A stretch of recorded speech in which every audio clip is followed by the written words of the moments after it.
Hello, hello, hello, hello.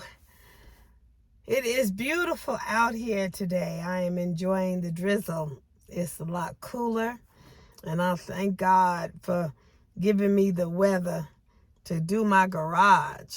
I got to do my garage today because last week I testified. I thought somebody had tried to break into it, but when you talk to people that know what they're talking about, an expert in that area, they was able to show me where the garage machine, the motor kept going further, and that's how the thing got bent, the rod got bent or whatever, and it bent, buckled up some of the doors and threw it off track and everything. So I called that one company because they was able to come here really quick and fix it because I needed to secure my home.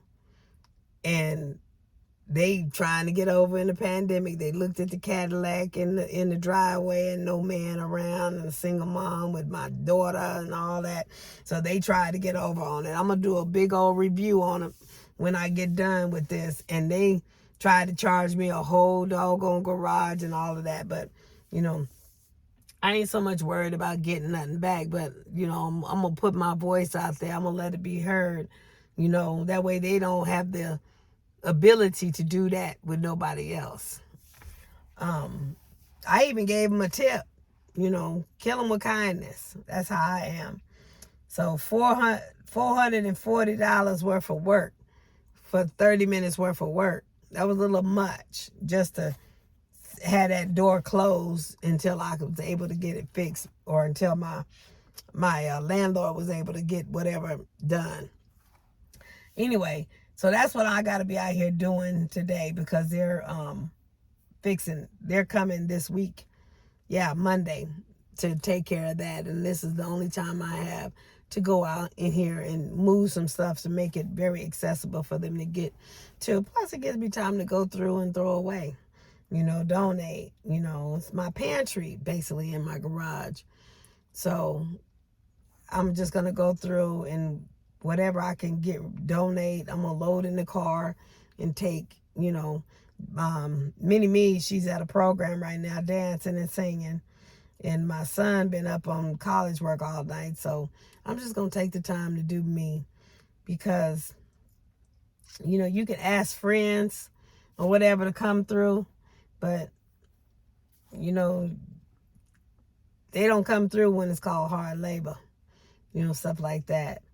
And that's what I'm here to talk about today is bending over.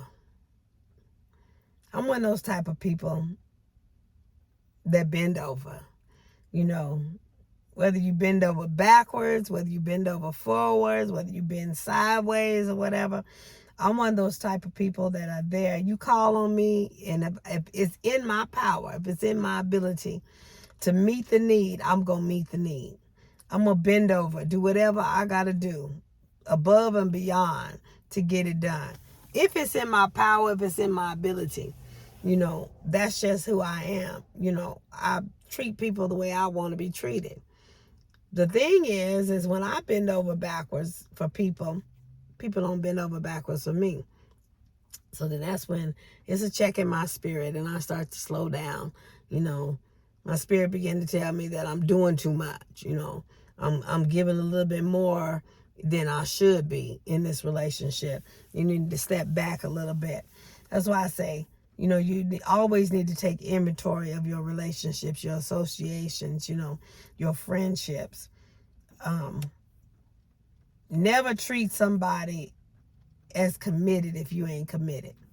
That's why I tell everybody, I'm not committed. I'm a mental health associate, caseworker, psychosocial rehabilitation, basic skills, whatever. And I have clients. I have all clients. I treat everybody like clients in my life because I don't have a one in my Holy of Holies. I don't have a man per se. I don't have, you know, somebody that, you know, I have to answer to or I have to submit to.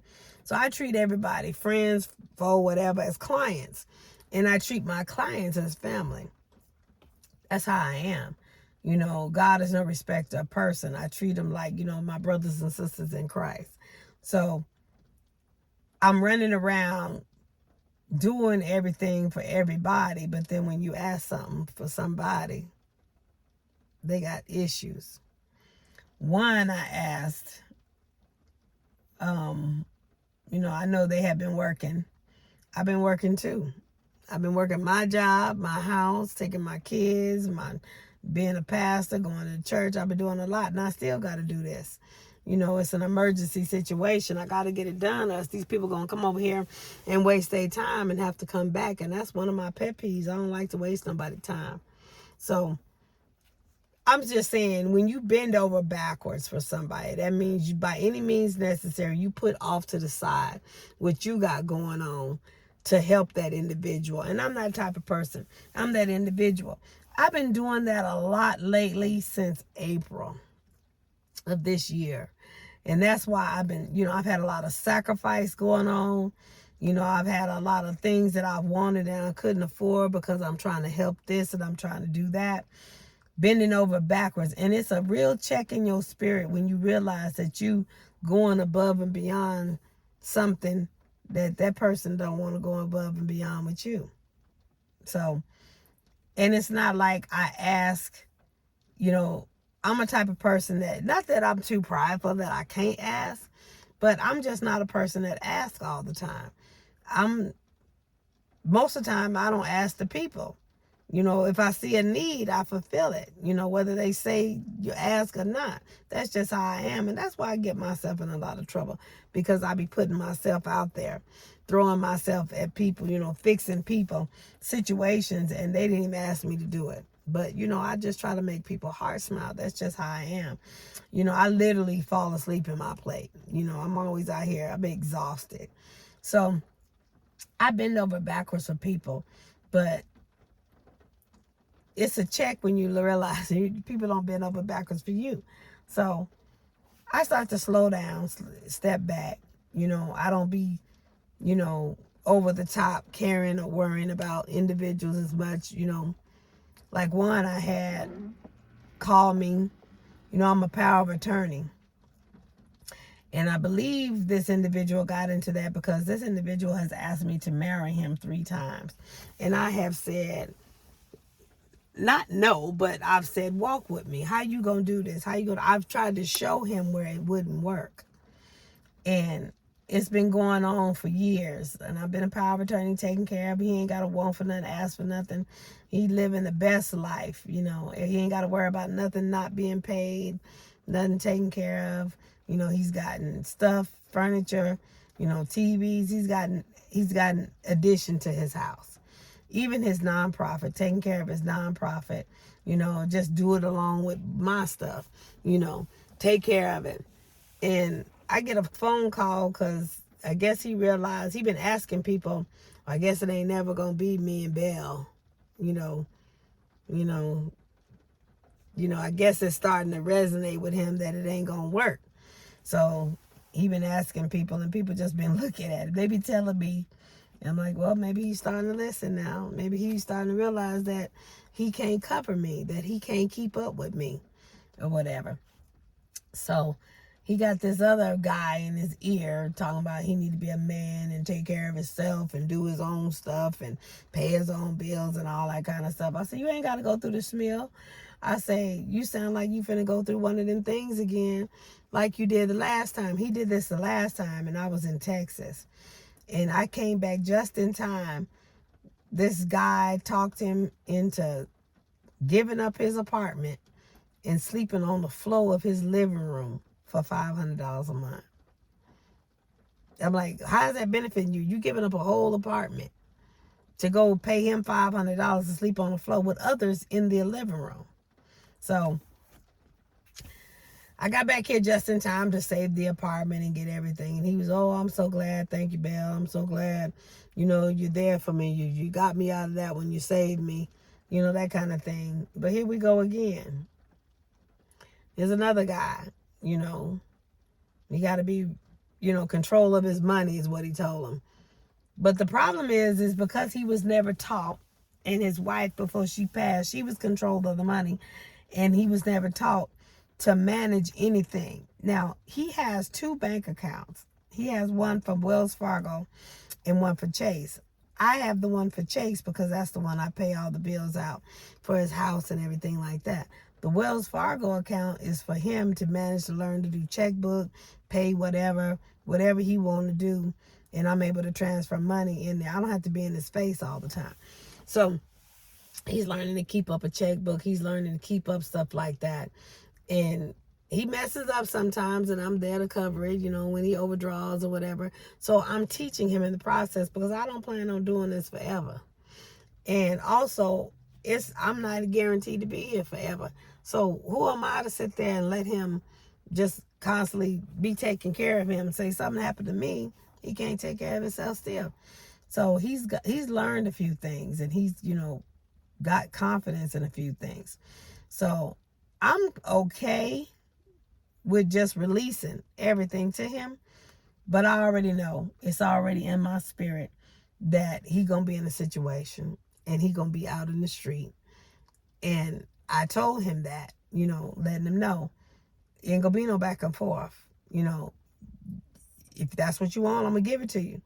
But ain't gonna be no back and forth. You ain't gonna be at my doorstep whining, complaining when you ain't, this man that took all your money and ran off, and he ain't taking care of you as good as, you have been taken care of. So I talked to him and I meant it. And, he started to think twice. And he said, okay. I said, I'll go down there Monday morning and take my name off that account. I said, and as far as the nonprofit, I'll take my name off of there too. So, because I don't want no parts of nothing else that I'm not a part of, that I'm not doing anything. I was saying, you need somebody else's name to put on there because you need an X amount of number of board members in order to have the nonprofit keep going.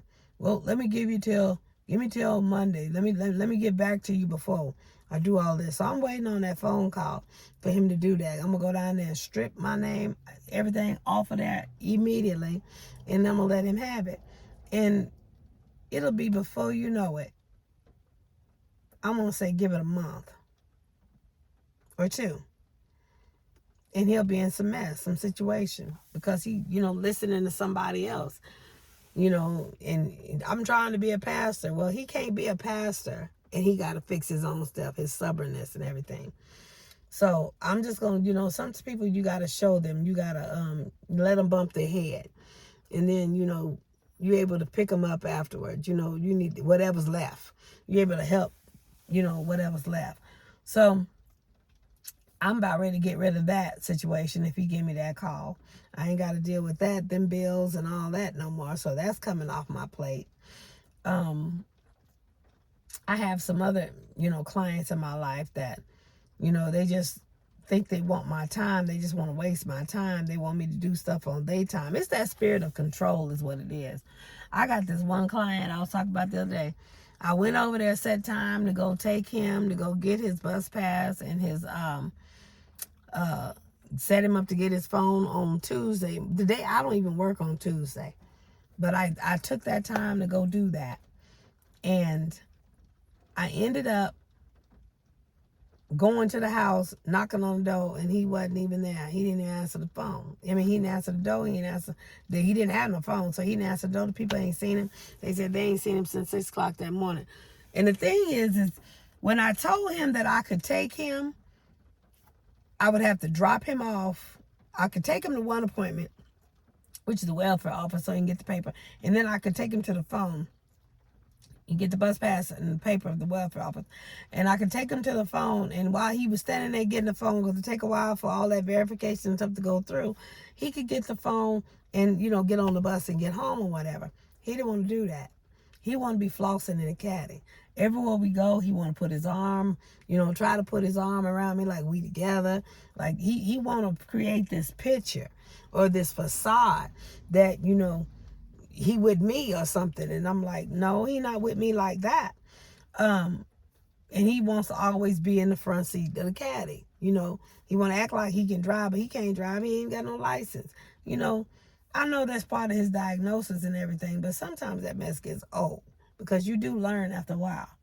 But so when I told him I was going to drop him off, he didn't want no part of it. He just didn't show up, wasting my time. So I told him, I say, let him know I was here. I said, I don't, like that he wasted my time, but I'm gonna make sure he get his paperwork, and I'm gonna make sure he have his paperwork in time to take his own stuff by himself. So he ain't gotta hold me up or nothing like that no more. I finally get a call later on, him being, I'm sorry that, I wasn't there, and I tried to get it done. I tried to be there at the time to do it. It was all him harm or whatever. I didn't even respond to it.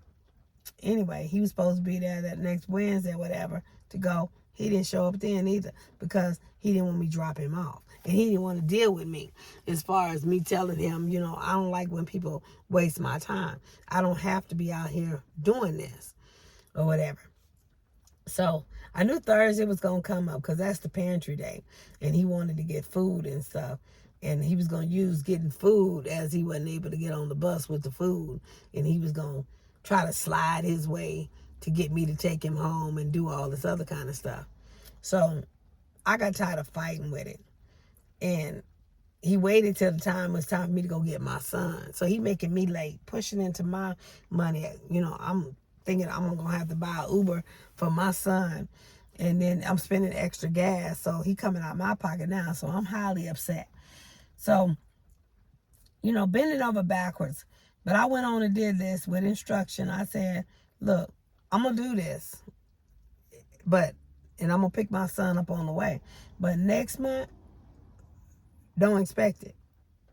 You going to do what you got to do to take care of it. Ride I don't know how else you go get all that food home. You was doing it before. Whatever. For you acting like this is how we gonna do this. You're not gonna control me and cancel what I'm trying to do during my day that I got planned for my day to stop and do for you what you want me to do. No, you're not gonna control me like that. So helping and sharing is one thing, but when you trying to control people, I got a problem with that. So he said, okay. He went in one end, out the other. He think I'm playing. I got his paper ready for next month already. Ready. I'm going to give it to him because he can go down there 3 days before it expire. I'm going to give it to him right there on that first day before that he can go down there. And he going to make sure he get down there to get his bus pass. Because this caddy ain't going to be running around doing just because, he won't control. It ain't going to happen. So, I took him down there. He got the bus pass. They didn't get the phone because there wasn't no phone there. I ended up picking up my son on the way to drop him off at the house with the food. I told him the next day, I say, I'll take you to the welfare office if you meet me at the group, because he's supposed to be in group anyway. I said, we'll leave there. We'll run over to the owner's office, get the paper you need, and I'll take you down there to where we see the tent for the phone, to get the phone. And, that'd be on my way to do what I got to do. Again, he wanted to floss in a caddy. He didn't show up till 10 minutes before his therapy time, which was at 2:30. Mind you, he know I got to pick up my son. I'm not going to stop and wait and not pick up my son because of him. He just missed out on another day. So now he another whole week without a phone. So I get a call last night from clients telling me that he using their phone, going all through their phone logs and all this kind of stuff. I say, don't give me your phone no more. If it's an emergency, y'all call 911 for him. That's what y'all do. But they can't even come out their room. They stand in their room because he's always there in their face. He in there using stuff in the cabinet that don't belong to him because he don't want to buy nothing for himself. He don't want to go to the store and get nothing for himself. He just, if it's there, he think he can use it. He think he entitled or whatever. See, that's one thing I know about this mental health thing and being a QMHA, a psychosocial rehabilitation worker, caseworker, is it's teaching me how to deal with people, teaching me about dealing with people, because, I'm quick to just shake the dust. I ain't got no patience, no time for stuff like that. You're not gonna come in and cause discord in my lifestyle. Where the Spirit of the Lord is, there's liberty. It flows. My life flows. And if you gonna come in and be a distraction, and you got all kind of issues, and you just intentionally being chaotic, I leave you alone. That's how that go. I leave you right alone. So I'm dealing with this individual. He come in yesterday. I said, well, you should have been here. I could have took you down there. I said, you're going to wait next week now because I'm not going. I got other things I got to do. You in my schedule now. And he tried to whine and hem-haw and try to make it. I tried and tried to be such pitiful and victim and all of this. Like I'm supposed to change my mind and say, okay, I'm going to do it. No. He waiting without a phone. Anyway, I'm saying you get these people. That's one of the downfalls of being a single mom or a single woman, because you get these men that want to dictate. They want you all for themselves. They want you to help them, but you're supposed to drop everything that you're doing to help them do what they need to do. Mind you, it don't matter if it's bothering you or what you got or whatever. So I got one that he knows that, you know, I'm going through a lot of sacrifice, and you know, I'm going through a lot, you know, trying to make ends meet and stuff because of some things that I'm doing. You know, I want to say you know, he care, but then again, I could say that maybe he just needed a ride to go get something to eat. You know, you never know really the mindset of anybody. You know, everybody to each his own. Everybody don't live life the way I do. Everybody don't love the way I do. So, and regardless of whether he wanted to get a ride to go get something to eat or whether he genuinely wanted to go share a meal, the fact is I was going to do it anyway because that's just who I am. You know, I love to do something. I offered to take an individual with me, you know, to take care of a couple of things, and that ended up wasting my time because I'm sitting waiting, trying to see where this individual gonna be or pick them up or what we doing, or you know, and that's not no liberty. That's chaotic. So after a while, that anxiety, when you deal with people that's got anxiety, you know, that's chaos. That causes all kind of mess in your life, trying to wait on somebody else that don't know what they doing or whatever, or not getting their way. So, I left, and I just, you know, I just set my mind on what I got to do, and I just do what I got to do. And, you know, they know how to call and come around, you know, and I know when I'm busy, I know how to shut my phone down to where, you know, only emergency calls come through and get done what I need to get done. You know, I just don't let nobody take up my time or try to control my time. Or, you know, if we can work together, that's one thing. But if we can't work together, I got to let you do you and I do me. That bending over backwards for people that don't bend over backwards for you, I learned that that's got to stop. As soon as I see that is an issue, that I'm going over and beyond for somebody else, and they don't want to go over and beyond, they don't even want to put a crease in their routine for you, it's time to back it up. It's time to check, you know.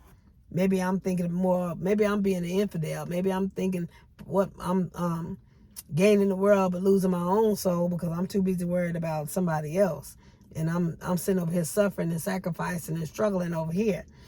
So I just let it go. And, you know, normally I save gas, I save time, I save money, I save all that, you know, and I just start doing me, you know, start filling my cup again.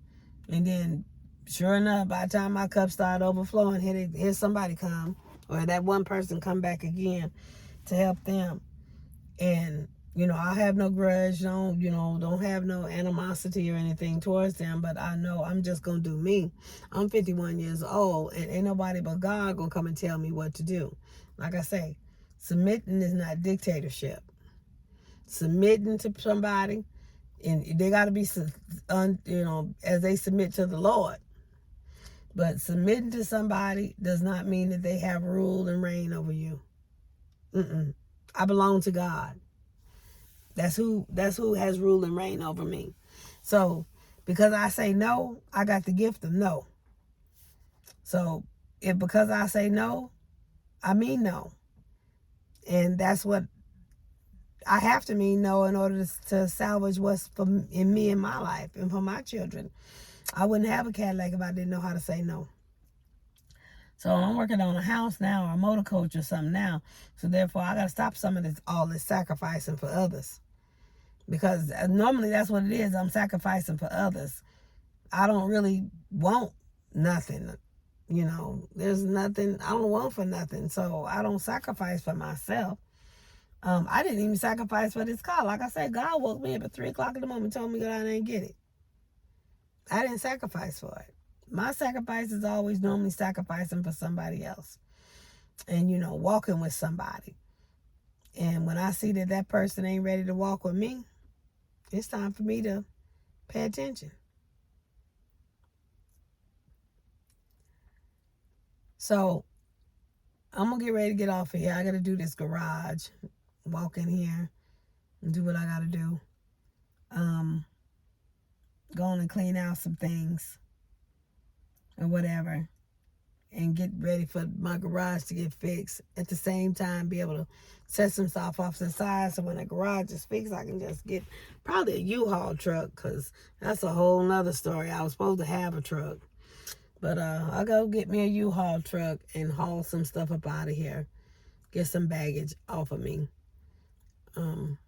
If people are in your life and there's no liberty, you need to take inventory.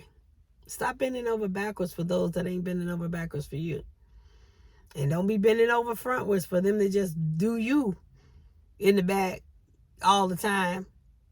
Bending sideways, you doing all kind of hoops and everything, trying to make sure that they okay. Make sure you okay. Make sure, God, it say, give it the same measure. Give it, and it shall be given unto you. Pressed down, shaken together. Men shall give into your bosom. The same measure. So if you giving above and beyond and you're not getting above and beyond back, maybe God is teaching you that you need to pull back some. Slow down some. I do above and beyond, but I'm not committed to nobody. I can stop. I don't have no commitment. I'm free to do whatever I want to do. So if they ain't making no commitment, they don't even have the right to try to tell me what to do. No control or whatever. Or try to bind my time for them. They don't have the right. So they ain't making no commitment. They ain't paying no bills over here. They ain't doing none of that. So as long as I'm doing myself, God, through the grace of God, they don't have no right.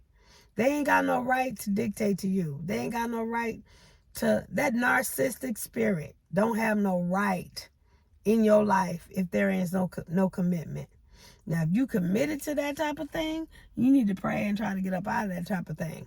Pray that God change that spirit or something. Pray God give you wisdom or whatever. Because I'm not going to be in no relationship that's going to dictate to me and tell me what to do like I'm some type of slave.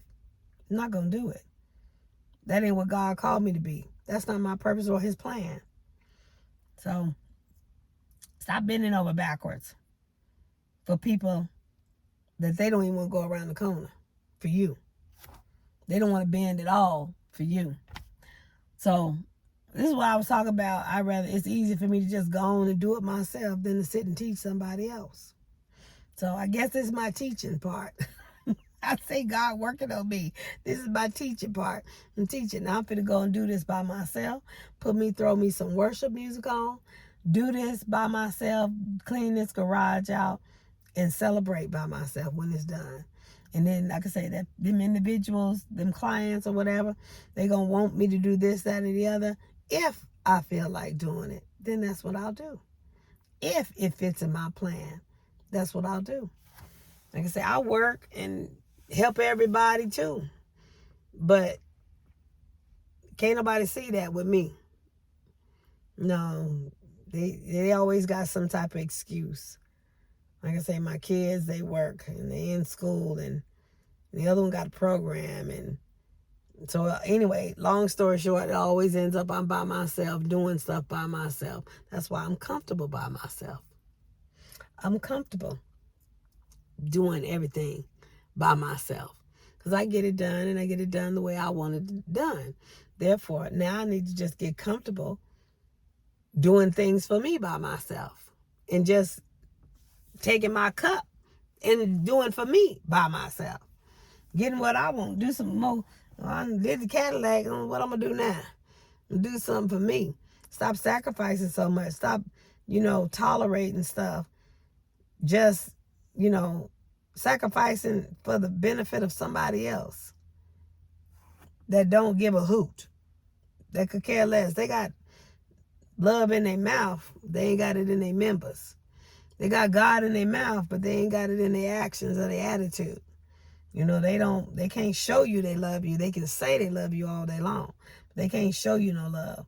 I run around speaking, and I run around here showing it. And that's the reason why people gravitate to me. And I have so many people gravitate to me. I need to learn. I need to get wisdom. I need to stop showing so much to people that don't have my best interests at heart. All they want is what they want, when they want it, how they want it. Like I say, I was asked,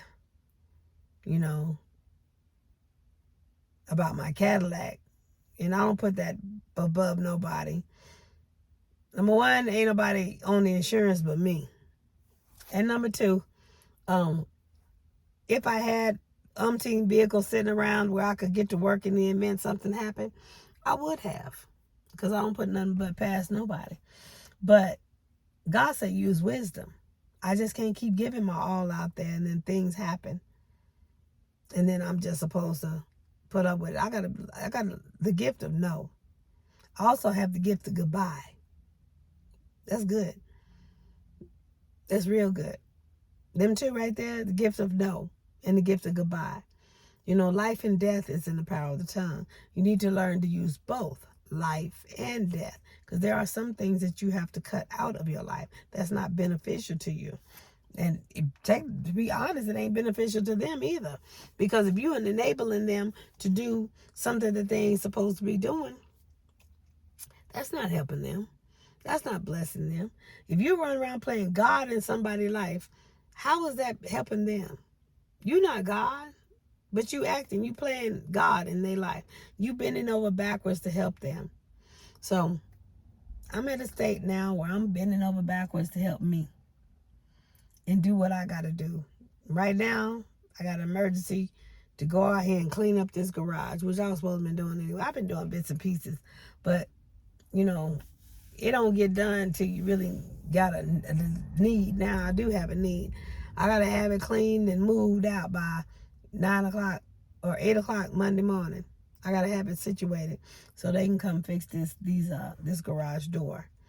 So not only am I going to have that fixed, but I'm going to have a blessing. I'm going to have a clean garage, organized, situated the way I want it situated. I just, like I say, throw my worship music on and go do me.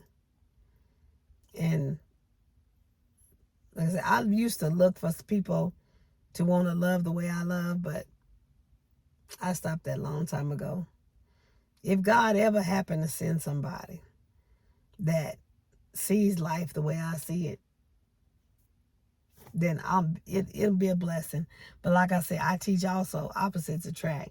So I'm always gonna have somebody come to me that is the opposite of me, where I love. Normally I get people that hate women. They really, in their life, they hate women. They can't handle women. They just don't like women because of whatever in their childhood, their trauma, whatever. I get, men that just can't stand women or whatever, for whatever reason. And I guess God uses it to show them and teach them something. And, if that's the case, to God be the glory, more power to him. But it's not going to change me. I'm still going to do me. And like I said, I'm at one of them moments where I got to get selfish now and do me to get my cup restored and to be able to get out there and start giving again. When you start getting negative and you start whining, you start complaining, your feet swelling, and you having all kind of health conditions and stuff, you don't want to do certain things because it's causing you all kind of negative emotions and stuff. It's time to step back and do you. Get refurbished, get restored, and then you're able to have what you need to go out there and start giving and loving again. Because that's like a thing that let you know that your love, you running low, your well is running dry. You drying up. Pull back, love on yourself some.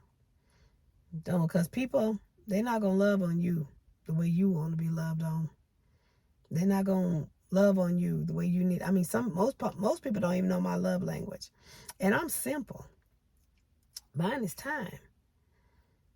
I'm a cheap date, but I can't say that because time is precious. That's the one thing you can't get back. Only God can give it to you. But I got people in my life that don't even want to spend time. Just something simple. All the money and everything, because I don't serve money. Money serves me. All the money that I have given through the years, all the blessings monetary blessings and things that I've done through the years, and all I ask is for time, and you can't find nobody to want to sit. Time. That's it.